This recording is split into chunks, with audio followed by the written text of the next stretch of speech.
시선집중 광주 2부 시작하겠습니다. 2011년 발생한 인하학교 교사와 인하원 직원의 장애인 성폭행 사건 많이 기억을 하실 겁니다. 이 도관이라는 영화로 또 만들어지기도 했었는데요. 당시 가족이나 연고자가 없는 피해자분들이 북구에 있는 장애인 거주시설에서 또 머물러 왔습니다. 그런데 이 장애인 거주시설에서 또 폭행과 금전 착취 그리고 인권 침해가 있었다고 합니다.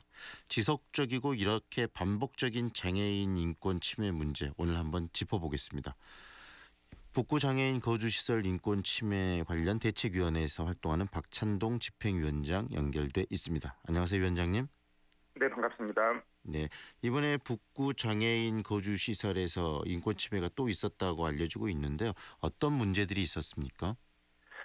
사례들을 간단히 말씀드려보면 사회복지 법인이 그 시설을 운영하고 있는데요. 네. 법인의 대표이사가 시설에서 생활하고 있는 장애인의 머리카락을 강제로 자르다가 저항하자 폭행을 했다는 이야기. 네. 그리고 시설에 생활하는 장애인들은 월 평균 20만 원 정도의 장애 수당을 지급받고 있는데 네. 그 장애 수당을 대표이사나 또 시설의 관계자들이 네. 임의적으로 사용했다. 예를 들어보면 본인들이 신고 있던 신발을 장애인들에게 지급하고 네. 장애인들의 장애 수당으로 새 신발을 구입해 가거나 옷도 그런 방법으로 지출했다고 하는 이야기도 있고요. 네.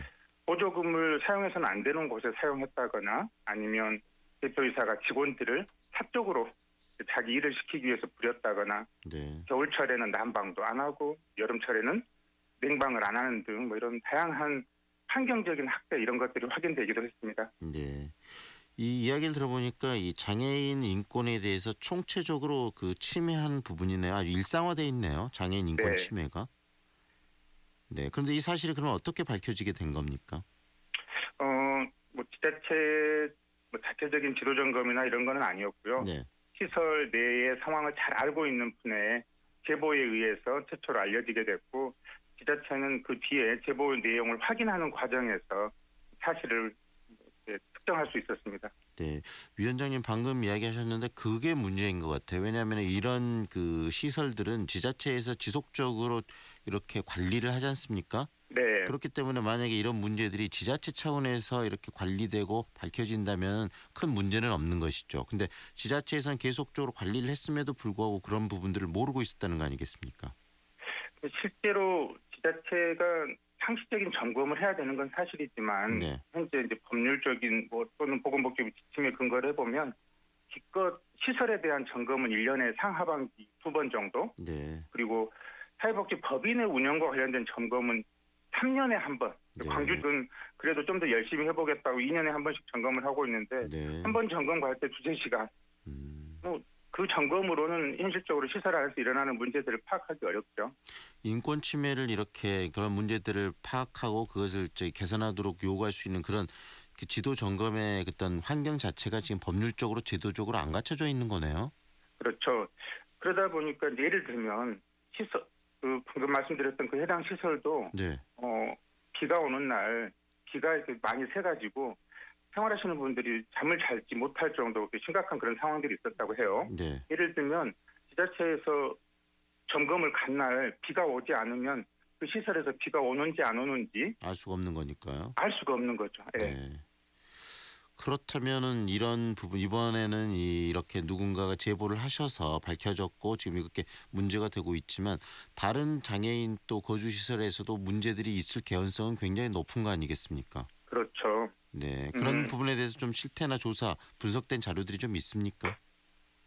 지난 2016년에 보건복지부가 매년 그 장애인 거주시설에 대한 인권 침해 상황들을 조사를 하거든요. 네. 그래서 2016년에 발표한 자료를 보면 2014년부터 15년 2년 동안 네. 전국에 있는 857개소의 장애인 거주시설에 대한 인권 상황을 점검을 했고 그중에서 91개 시설에서 총 120건에 달하는 인권 침해를 확인했다. 네. 이렇게 보도한 바가 있어요.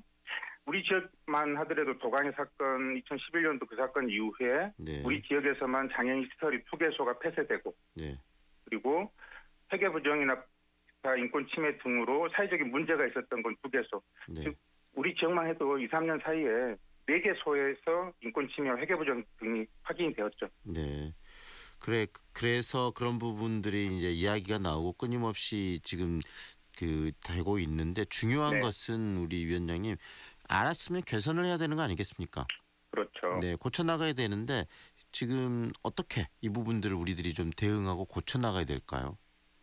사실은 우리가 학교나 군대, 교도소처럼 집단으로 생활하는 시설들을 상상을 해보면 좋겠는데 네, 많은 사람들이 한꺼번에 생활하다 보면 통제하고 제한하는 것이 자연스럽게 발생할 수밖에 없습니다. 네, 그 이야기 드린 이유는 이렇게 대형 시설을 계속 늘려가는 그래서 많은 장애인들 한꺼번에 보호하는 이런 식으로 장애인들 보호 정책을 가져가는 것이 이제 한계에 다다른 것들을 그대로 증명을 해줘서 네, 한 서너 명씩 생활을 할 수 있는 아주 소규모 시설들이 네, 지역에 많이 만들어져서 우리 동네 내 집 옆에 장애인 네. 당사자들이 같이 생활할 수 있도록 그런 환경을 만드는 것 정책의 방향을 바꾸는 게 가장 우선적으로 필요한 문제인 것 같아요.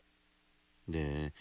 그런 부분들 굉장히 중요한 부분인데 그러면 예산 문제도 있을 것이고 또 시의 정책 또는 이 실질적으로 구의 정책 이걸 집행하는 지자체도 중요할 것 같고 또 중앙 정부도 중요하지 않겠습니까? 예산이나 그렇죠. 모든 부분에 네. 있어서 그런 것들 총괄적으로 그러면 어떤 식으로 우리 사회의 이 장애인 정책의 체제가 좀 바뀌어야 되는지 구체적으로 좀 이야기해 줄 수 있으실까요?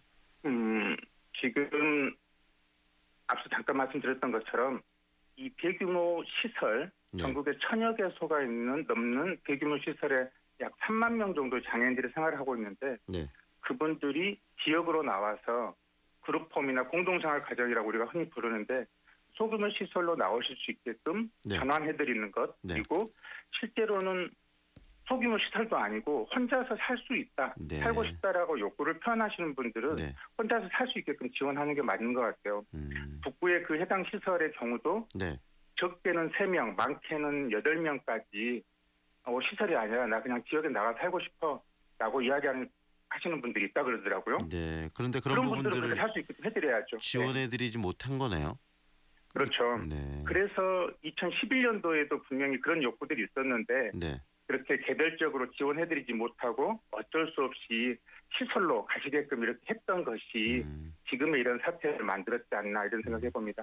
다시 한번 정리를 해보면 위원장님 네, 개인들이 이렇게 저희들이 집단적으로 이렇게 소위 말하는 시설에서 관리하는 시스템이 아니고 네. 개인들의 삶을 충분히 영위할 수 있고 지원해드리는 그래서 소규모 어떤 그 공동체 집단들이 많이 활동할 수 있는 그런 근본적인 이 제도 시스템의 변화가 이제는 필요한 시점이라는 거네요.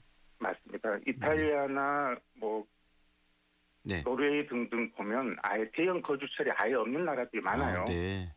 사회적 비용이 오히려 시설을 유지하는 것보다 네. 지역사회에서 소규모로 살게끔 지원하는 게 사회적 비용이 더 덜 들이기도 합니다. 이건 네. 객관적으로 확인된 자료들 굉장히 많습니다. 네.